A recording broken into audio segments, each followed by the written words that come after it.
ছুটির ঘন্টা। আনন্দ উল্লাসে বেজে উঠেছে ছুটির ঘন্টা।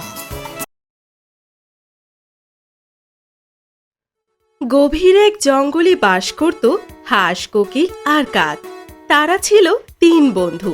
কাক সব সময় নিজেকে খুবই বুদ্ধিমান মনে করত এবং কারো পরামর্শ নিতে পছন্দ করত না। সে সারা জঙ্গলে ঘুরে বেড়াতো আর সবাইকে বুদ্ধি দিত, কিন্তু সে নিজে সব সময় কোনো না কোনো বিপদে পড়ত। আর কোকিল ছিল খুবই অলস। সে কখনোই কোনো কাজ করতে চাইতো না। সে সব সময় অন্যের উপর চেপে বসতো। নিজের বাসাটাও কখনো নিজে বানানোর চেষ্টা করতো না। তার অভ্যাস ছিল সারা বনে ঘুরে অন্য পাখিদের উপর ক্ষমতা দেখানো। অন্যদিকে তাদের আরেক বন্ধু হাঁস, সে ছিল কঠোর পরিশ্রমী। সে নিজের খাবার জোগানোর জন্য সারা বনে ঘুরে বেড়াতো। ওরে বাবারে, এত ঠান্ডা পড়েছে, প্রচুর শীত। এই কনকনে শীতে একটু খাবারের জন্য যে কত পরিশ্রম করতে হয়।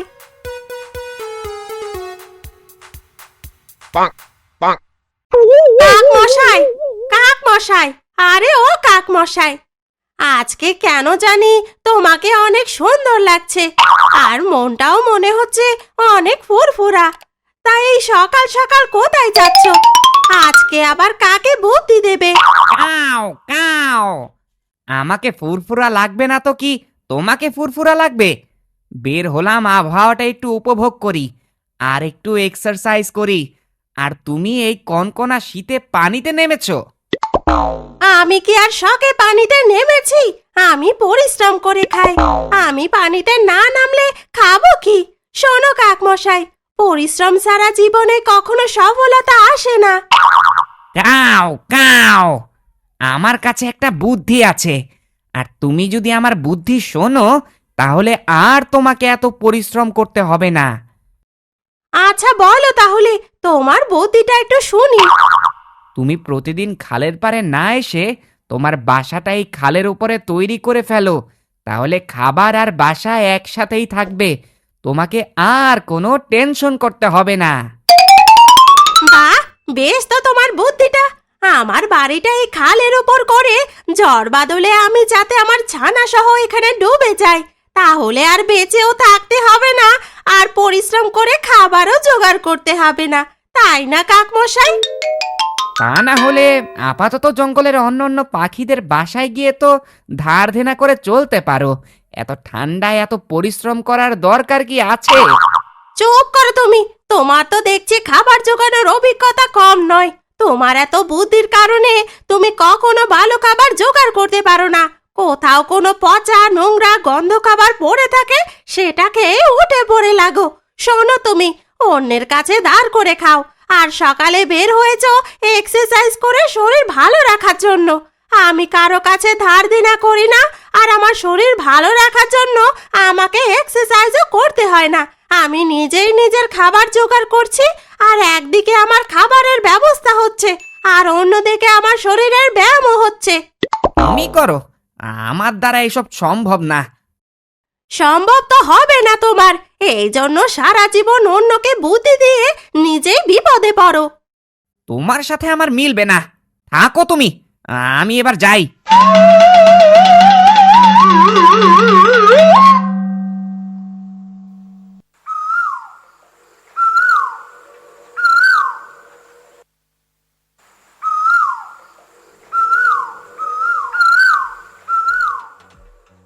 কেউ কি নেই আমাকে একটু খাবার এনে দেওয়ার মতো? আমি আর ক্ষুধার জ্বালা সহ্য করতে পারছি না। কাক মশাই, কাক মশাই, তুমি এখন কোথায় যাচ্ছ? কাও কাও, কোথায় আর যাব? সারাদিন ঘুরে বেড়ানো ছাড়া আমার আর কোনো কাজ আছে কি? একটা সমাবেশ আছে আমার, সেখানে চিফ গেস্ট হিসাবে আমাকে দাওয়াত করেছে। দেখি তাদের কোনো বুদ্ধি পরামর্শ দেওয়া যায় কিনা। তোমার তো মাথায় অনেক বুদ্ধি, তাহলে আমাকে একটা ভালো বুদ্ধি শিখিয়ে দাও দেখি। আচ্ছা বলো তো দেখি, তোমাকে কি বুদ্ধি দিতে পারি? কিসের বুদ্ধি চাও তুমি বলো, আর আমার কাছে তো কোনো বুদ্ধির অভাব নাই। আমার কোনো কাজ করতে ভালো লাগে না, আর সেই জন্য প্রায় সময় আমি খেতে পারি না। আমার খেতেও অলসতা লাগে। আমি কোনো কাজ না করে কিভাবে ভালো খেতে পারবো আর তোমার মতো আটা দিয়ে বেড়াতে পারবো, সেই বুদ্ধিটাই আমার বিশেষ দরকার। আমি বসে বসে সফলতা পেতে চাই। কাও কাও, এটা কোনো সমস্যা আমি মনে করি না। এর যে অনেক জটিল সমস্যার সমাধান আমার কাছে আছে। তুমি এখন থেকে হাউমাউ করে কান্না শুরু করো। মনে করো তোমার বাবা মা একসাথে মারা গেছে। কি বলছো তুমি? আমার বাবা মা তো কেউই বেঁচে নেই। তুমি আবার তাদেরকে কিভাবে মেরে ফেলতে বলছো? তোমাকে আর বোঝাতে পারবো না, আসলেই তুমি অনেক বোকা। আমি তোমাকে এটা মনে করে কান্না করতে বললাম। অপেক্ষা না করে তুমি এখনই কান্না শুরু করো। যত তাড়াতাড়ি কান্না শুরু করবে তুমি, তত তাড়াতাড়ি তোমার সফলতা আসবে। কান্না করে হবেটা কি সেটা তো বলবে।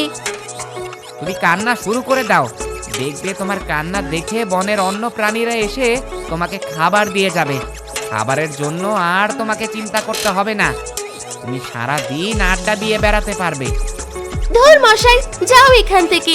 আমাকে দেখে কি তোমার ভিখারি মনে হয়? আমার বাবা মায়ের স্ট্যাটাস সম্পর্কে তুমি কি জানো? তোমার এমন বুদ্ধি আমার লাগবে না।